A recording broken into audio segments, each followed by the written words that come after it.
Hello guys, अस्सलाम वालेकुम। आज हम ज्योमेट्रिकली प्रूव करेंगे कि ट्रायंगल इनइक्वालिटी कैसे प्रूव करते हैं। ज्योमेट्रिकली हम इसको प्रूव करेंगे। यहाँ पे मैंने कुछ एक फिगर बना के रखी दी हुई है टाइम की, जैसे टाइम आपका कम लगे। तो इसमें अगर हमें ये पॉइंट चाहिए, ये पॉइंट अगर हमें चाहिए तो हमें रियल एक्सेस में, कॉम्प्लेक्स प्लेन में रियल एक्सेस में यहाँ तक डिस्टेंस कवर करना होगा, और अगर उसके साथ ये पॉइंट चाहिए तो इमेजिनरी में यहाँ तक डिस्टेंस कवर करना होगा, फिर ये हमें पॉइंट मिलेगी। तो इस पॉइंट का हमने नाम रख लिया है ए। अब ए से ये पॉइंट हमें मिल तो गई, लेकिन इसका ओरिजिन से डिस्टेंस कितना है, ओरिजिन से ये डिस्टेंस अब हम कैसे शो करेंगे। उसके लिए आपको पता ही है कि हम जेड मॉड अगर करेंगे यहाँ से इस पॉइंट को मालूम करने के लिए, जो भी यहाँ पे पॉइंट है, लेट्स सपोज यहाँ पे वो पॉइंट है 3,4 आयोटा, तो उसको जेड मॉड जब हम करेंगे तो ये ओरिजिन से हमें डिस्टेंस बताएगा। उसके साथ यहाँ ओरिजिन से अगर ये हमें पॉइंट चाहिए, इसी तरह ये पॉइंट चाहिए, तो हमें रियल एक्सेस में इतना डिस्टेंस कवर करना होगा, और वाई एक्सेस में, सॉरी वाई नहीं, इमेजिनरी एक्सेस में इतना डिस्टेंस कवर करना होगा। अब ओरिजिन से इसका डिस्टेंस हम लेट सपोज Z2 ले लेते हैं, कुछ भी है, और मैंने यहाँ पे एक पैरेललोग्राम बना दिया है, जिसका ये जो साइड है ये इस साइड के इक्वल करके रखी हुई है। आपको खैर नज़र नहीं भी आ रही, इक्वल नहीं भी नज़र आ रही, तो फिर भी आप इक्वल समझे।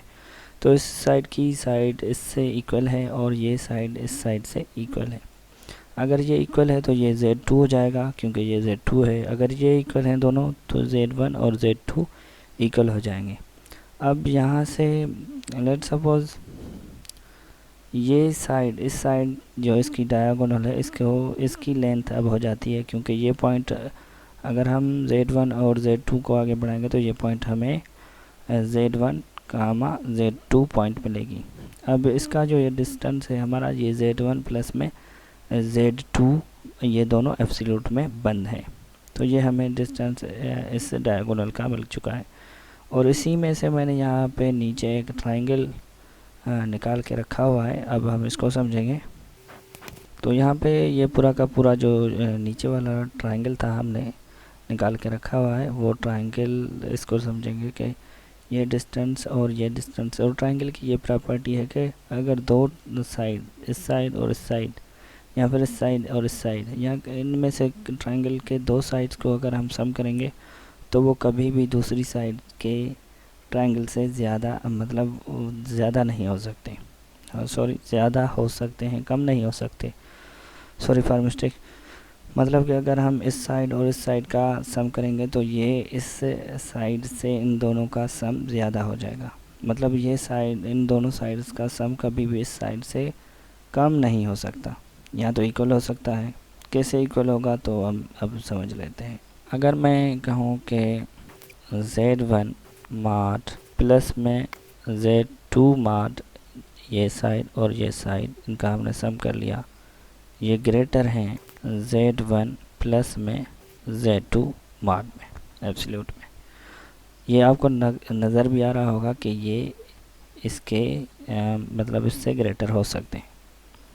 अगर हम इसको आगे हल करें, ये एंगल आपको जो यहाँ पे नज़र आ रहा है, यहाँ इस ट्रायंगल में ये आपको एक एंगल नज़र आ रहा है, ये एंगल, अगर इस एंगल को मैं कम, मतलब बढ़ा देता हूँ, ये अगर 60 है तो इसको मैं बढ़ाकर, इतना बढ़ाकर, पहले मैं 100 कर लेता हूँ, 100 के बाद लेट सपोज फिर मैं कर लेता हूँ इसको, मतलब तकरीबन मैं इसको बढ़ाकर 180 डायरेक्टली कर लेता हूँ। फिर ये जो साइड है, मतलब यहाँ पे ये दोनों साइड मिक्स हो जाएंगी, मतलब एक सूत्र के साथ मिक्स हो जाएंगी, और ये इक्वल हो जाएंगी इस लाइन के ऊपर। ये जो Z1 Z2, ये जो डायगोनल आपको नज़र आ रहा है, इस डायगोनल के ऊपर ये लाइनें दोनों बिल्कुल कोलिनियर पॉइंट्स की तरह ऊपर आ जाएंगी।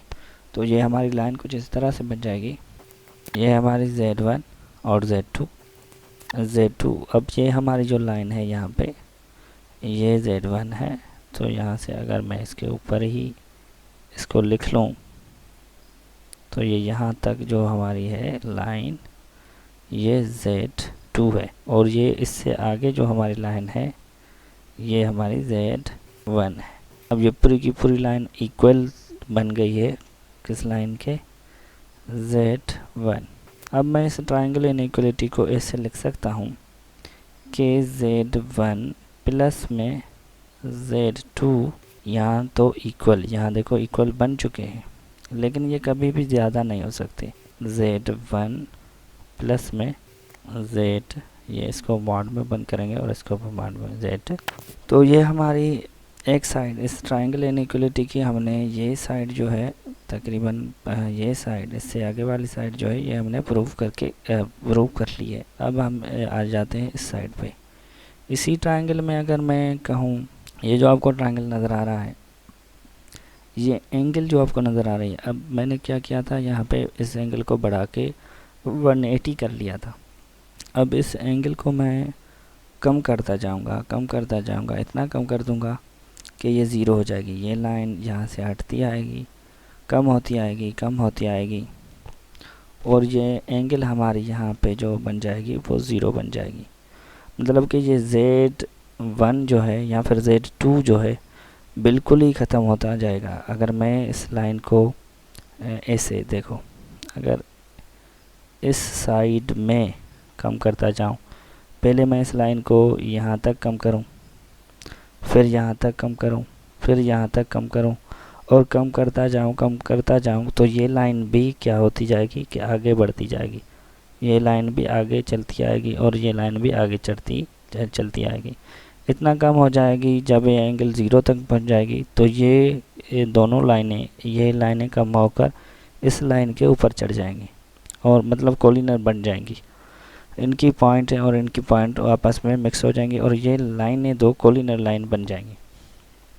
तो हमारी एक ही लाइन बचेगी यहाँ पे, जो कि हम ऐसे लिख सकते हैं कि Z1 मॉड से माइनस, जब हम इससे माइनस करेंगे Z2, माइनस क्यों करेंगे, क्योंकि जब हम कम कर देंगे बिल्कुल ही तो ये यहाँ तक आके पहुँच जाएगी, ये नज़र ही हमें नहीं आएगी। तो इससे लाजमी है कि हमने माइनस करना होगा, मतलब ख़त्म ही हो जाएगी Z2 से। अब इन दोनों का डिस्टेंस ऐसे समझो कि 10 है और इसका डिस्टेंस 4 है, इसका डिस्टेंस मतलब इन दोनों का जो डिस्टेंस है वो 16 है, इसका डिस्टेंस 10 है और इसका डिस्टेंस 6 है।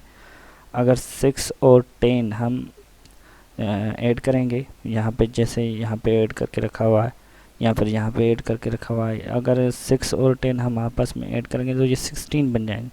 फिर जब हम इतनी कम कर देंगे कि ये ज़ीरो पे ही एंगल बनाएगी तो 16 से हमें 6 माइनस करने होंगे।